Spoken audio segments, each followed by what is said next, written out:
d'un riche.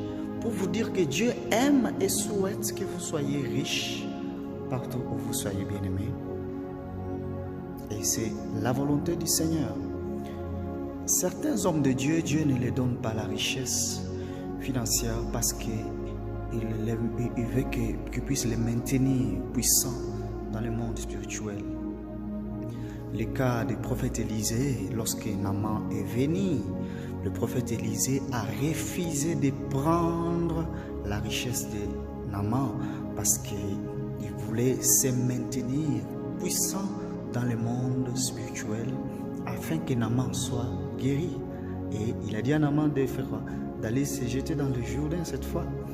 Et lorsque Naaman est parti, il a été guéri et il est parti. Mais vous avez vu que le serviteur de l'homme de Dieu, Géasi, qui est allé prendre les richesses de Naaman alors que ce n'était pas le temps de les prendre, la lèpre a quitté le Jourdain et s'est attachée à sa vie.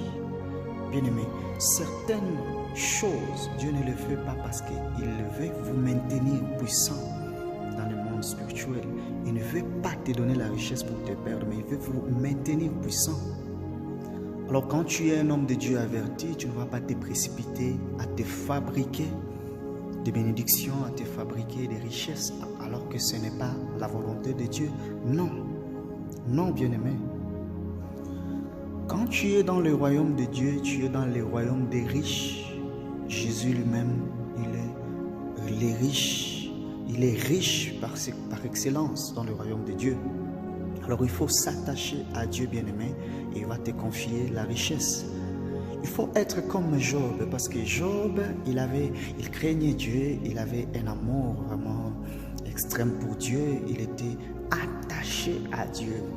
Vous avez vu que lorsque Satan est venu pour le tenter, il a demandé à Dieu, non, tu l'as protégé parce que tu lui as donné les richesses. Dieu a dit, il a permis à Satan de toucher à la richesse de Job, mais pas à la vie de Job. C'est-à-dire, Satan est incapable de toucher directement à la vie d'un enfant de Dieu ou à ses richesses. Il commence d'abord par demander l'autorisation à Dieu. Vous voyez, Satan était incapable de toucher la vie de Job. Il était incapable de toucher aux richesses de Job sans l'autorisation de la source, sans l'autorisation de Dieu. Bien-aimé, celui qui te bénit, c'est Dieu.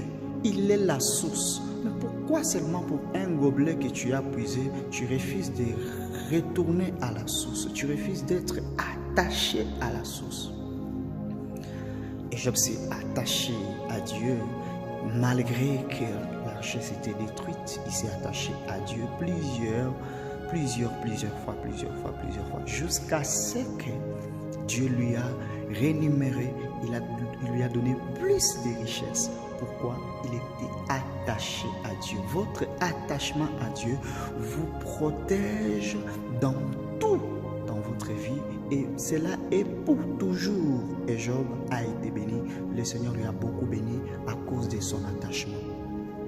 D'autres personnes ne vivent pas la richesse de Dieu parce qu'ils ont la cécité spirituelle. Ils sont aveugles spirituellement. Ils ne voient pas comme Dieu. Ils sont que fixés sur leurs propres intérêts. Ils ne voient pas comme Dieu. Mais Bartimée, en fait, était un homme riche. Parce qu'il voyait, quand vous avez les yeux, quand le Seigneur vous fait la grâce d'avoir les yeux, il vous fait la grâce de devenir riche. Bartimée avait les yeux spirituels. Il a vu Jésus l'ouvrir les yeux.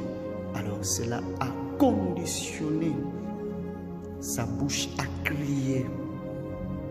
Alors que Jésus-Christ avait plusieurs personnes autour de lui. En fait, les personnes qui étaient autour de Jésus, c'était les vrais aveugles parce qu'ils retenaient Bartimée pour qu'il ne crie pas. Mais c'est que jamais que les vrais aveugles là, les personnes qui retenaient Bartimée de crier là, c'est eux-mêmes qui ont dit, oh, viens maintenant, il t'appelle. Pourquoi? Ils ont vu la détermination de Bartimée. Un homme spirituel, il est fixé sur ses objectifs. Aucune chose ne peut le perturber parce qu'il le sait textuellement ce qu'il veut, et cela se réalise. Et Bartimée a vu, il a recouvert les yeux. Vous voyez pourquoi? Il était déterminé. Il voyait spirituellement. Il voyait spirituellement. Ne voyez pas les choses seulement physiquement. Non, l'homme a droit à vivre dans trois mondes. Il y a le monde de l'esprit, il y a le monde de l'âme et il y a le monde du corps. Mais le monde qu'il faut à tout prix être, c'est le monde spirituel.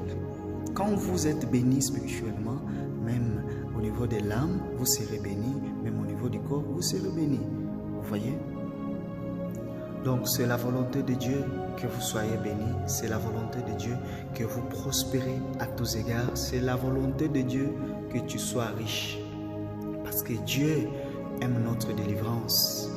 Il nous délivre des ténèbres à la lumière. Il nous délivre de la pauvreté à la richesse. Et c'est un Dieu béni éternellement, qui bénit éternellement. Et l'homme ne donne que ce qu'il a. Que le Seigneur vous accorde la richesse partout où vous êtes. Que Dieu vous accorde la richesse, qu'il vous accorde la sagesse, qu'il vous accorde la richesse spirituelle, qu'il vous accorde la richesse matérielle, qu'il vous accorde la richesse financière, qu'il vous accorde la richesse dans tous les domaines dans votre vie. Devenez des hommes spirituels, devenez des hommes bénis, devenez des hommes riches au nom puissant de Jésus. Prospérez à tous égards. Que le Seigneur déborde dans votre vie. Prospérez à tous égards. Soyez bénis, soyez bénis. Que le Seigneur vous bénisse, qu'il enrichisse votre vie, qu'il enrichisse, que vos activités prospèrent, que tout de vous puisse exceller. Parce que la bénédiction de Dieu bien-aimé, c'est un système céleste que Dieu met à votre disposition. La bénédiction de Dieu, c'est ces anges qui sont en train de travailler pour vous, qui sont en train de vous connecter à des grandes bénédictions. Que le Seigneur déborde dans votre vie, que sa main puissante puisse descendre dans votre vie, qu'il bénisse, qu'il enrichisse vos vies, afin que vous puissiez soutenir son œuvre, afin qu'avec votre bien, avec votre richesse, que vous puissiez financer dans son œuvre, financer pour l'évangélisation, évangéliser, gagner les âmes dans son royaume avec cette richesse-là, pour la gloire de Dieu, au nom puissant de Jésus-Christ.